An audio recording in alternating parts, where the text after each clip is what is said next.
All right, hey guys, OFD checking in here on a Wednesday night, and tonight I'm finally getting to bring you guys my Watches by Nick, my Orion Calamity. Now, if you guys watch my channel, you know when I did a review of this, my Field Master, or my Field Standard Brush Master a while back, I was talking about ordering this watch. It was probably just a couple days after that I went to the website. I did order my Calamity.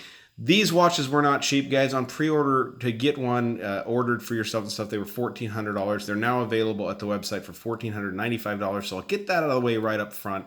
Let you know that they are not an inexpensive watch, but Nick has done a spectacular job with this watch. I ordered the green model. This has been called I've heard it called the Green Goblin or the Master Chief. I tend to like the term Master Chief better. I think it just kind of represents the watch. It's a cool looking watch.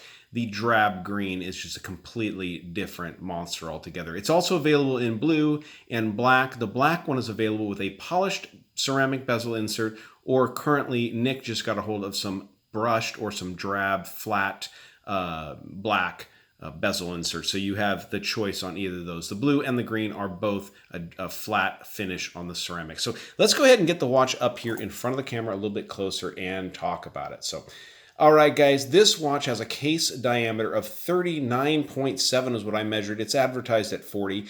I measured a 47.7 lug to lug, advertises 48, which makes sense.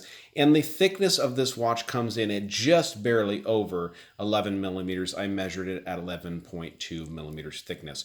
And you have 20 millimeter lug openings. So just from those numbers there, guys, alone, you guys can see that this is a slim, petite, not petite, I shouldn't say petite, but a supple dive watch. It's not petite by any means. At the end of the video, I will get this on a wrist, and I will get a loom shot, of course, to go out with. So looking at the watch just right up front, guys, there's just a lot of great things that Nick did here. All the applied indices, guys, it's a little bit tough for me to get here on the camera, but all of these applied indices are actually, they're polished on the edges of the indices and stuff like that, done amazingly well. The polishing on the hands is absolutely spectacular with their kind of beveled edges and stuff like that. Just very, very nice, precise work done on that, you know, the dial all together there and stuff. I'm a huge fan. One of the first things I fell in love with on this watch was that second hand. All the watches have that beautiful orange second hand with that loomed tip all the way up there. Just done so well. As you guys can see, these kind of baton or stick style hands, they're loomed all the way through the center, and the minute hand does reach all the way out there to the track. And it touches well, it doesn't quite touch them, almost touches it. And you guys can see that you have those half-minute track in between. Looking at it kind of closely, you guys can see that each of the indices on this green model have a yellow marker there just underneath the indice, which I think is a really cool addition with the orange and the green to have that little pop of yellow there on the dial. Orion watches up there at the top, as you guys can see, clearly marked. Down below you have the Calamity, and you have the 666 feet and the automatic down there. I know a lot of people have kind of had a little bit of heartburn over the 666 feet, but guys, it's not a biblical reference on the watch. It's just that's how, if you 3.33 meters times 200, I mean, yeah, 3.33 feet, which is how big a meter is, times 200 is 666 feet. I always kind of wondered about that as a kid when I'd see people put like 600 feet or 650 feet or 660 feet. I was like, no, it's 666 feet. It's easy math, you know. But so that's what he put on here. The Bull of a Devil divers did the same thing. So don't get your heart broken over that, I don't think, guys. I think it's if you got faith, and you got it good. So taking a look at the watch here, guys, looking at that bezel, you guys can see that amazing knurling on the bezel, and you can catch that flat finish there on that bezel, which is done very nice. This is a 120 click unidirectional bezel. I'll go ahead and turn it for you guys here. Very supple and smooth. Now, it is a little bit hard to turn because it is so thin, and but it locks in like absolutely perfectly.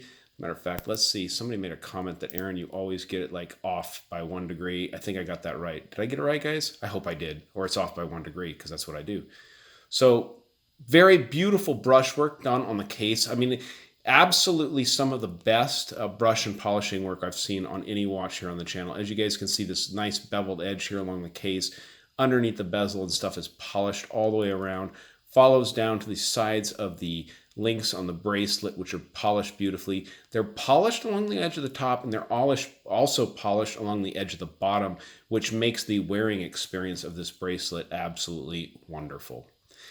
Big crown on it like you do have on the field standard. I will say it's 1 millimeter smaller. I think this one comes in at 7.8 or 7.7 millimeters on the crown, whereas the field standard that I'm wearing came in at more like 8.7, so it's actually a much bigger crown. So beautiful case on this watch. As you guys can see, I'm trying to catch that the case back on this watch actually has a bit of curvature to it. I think if you guys look up here by the lugs where it meets, you can see that it's a little bit taller there on the case, and it curves down to the center. It does have a curved sapphire crystal in that case back. And there you go, guys. You guys can catch that against the white background, that curved case there. This is running a ETA 2892 movement. It's a high beat movement from ETA. Very nicely done. I do believe it's a 25 jewel movement. So very nice. As you guys can see, it has the Orion decorated rotor on there. Nothing else really decorated. It's a pretty simple plain movement inside of there besides that decorated rotor. You guys can see the solid inlinks, of course, in the bracelet. The 6 screws holding the case back down, which is very nice and helps to keep this watch very thin. Taking a look at the side, you guys can see you have that polished crown on there with the Orion logo, which is done absolutely beautifully. Has the nice knurling and stuff like that on it. So very, very beautiful. Two things. There's two little things on this watch that I wish were a little bit different. Now, the 2892 ETA movement is a date movement. Now, to keep the dial less cluttered, wisely, Nick went ahead and eliminated, the date window on the watch. Unfortunately, he did not eliminate the date position on the crown. So there is a ghost position on this crown for that date. I wish they'd change the stem, replace the stem, and put a single position stem in there so that you didn't have that. But that's a little bit of a thing, not a big deal here nor there. Now, one of the reasons I didn't show you the clasp on the bracelet is because it's another one of the things I'm not a huge fan of. Now, you guys can see this beautiful, beautiful bracelet, how it comes from 20 millimeters, tapers down. But when it hits this clasp, guys, it's just too big. It's just too big for the watch. A little bit bulky. Beautifully done. Nothing wrong with the quality of the clasp. The logo, everything done nicely. Polishing stuff, or the brushing and stuff done nicely. But it's just a bit large for the watch. It does have a diver's extension that may add to the bulk of it and stuff like that. But honestly, for me, I would have liked to have seen a thinner clasp on the watch, maybe even eliminate the push buttons and just make it a simple clasp lock and stuff like that with the safety pushover on it. More like, maybe your older Rolex and stuff like that. That might have been a little bit better choice because it is quite big. I'm going to go ahead and pause the camera here for a bit, guys, and let's get this watch on the wrist, and then we'll go out with a loom shot. All right, guys, so there's the watch on my 7-inch wrist, and I can tell you that I have never had a watch that sat on my wrist or felt as right as this does. It really does feel perfect. Nick wanted to make a watch that could pretty much fit anyone's wrist, male, female, anyone out there, and he's done a great job of that. I mean, it's just wonderful. It's very nice. And, the buckle, I complain about the buckle and the clasp a little bit. It's big, but it's not, when you have the watch on and stuff like that, it feels nice. It doesn't look too big or anything like that. Actually, I've showed it to a couple people, and they didn't think the buckle was too big, actually, until I kind of pointed it out. And then they went, oh, yeah, I think you're right. I think it is a little bit bulky on the watch. But other than that, I mean, spectacular watch. You're not going to find fit and finish on a watch at this price point. I mean, this has that kind of Rolex quality fit and finish to it, the brushing and the polishing that he's done on the case and stuff like that. So absolutely stunning. Let me dim the lights and let's show you the loom. I don't know what the loom is on here, guys, but it is super powerful, lasts all night long. It is blue, so I'm assuming maybe it's a C3 Super Luminova, but it's great. He didn't specify at the website, but it is absolutely stunning. Let me pause it and get the lights dimmed. All right, now that's funny. I haven't even charged the watch, and you guys can see it's glowing. It's actually glowing already. So let's go ahead and get the big boy, the Drill Master, on the light on the watch to get it loomed up here. So I wore this watch for the last couple nights going to bed and stuff like that because it is so supple and smooth on the wrist. But look at that.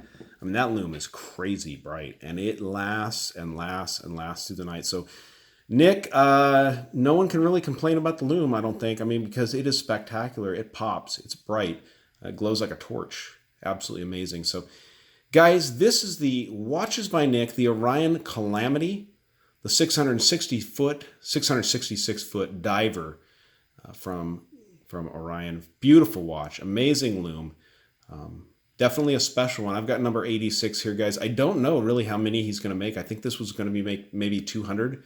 Very interesting. And then he's going to be on to the next project. So if you guys are interested in Calamity, follow the link down there at the bottom and go pick one up, guys. All right, if you like the video, give me a thumbs up down there at the bottom. And if you've not subscribed to the OFD channel yet, please do. Please do. All right, thanks, guys.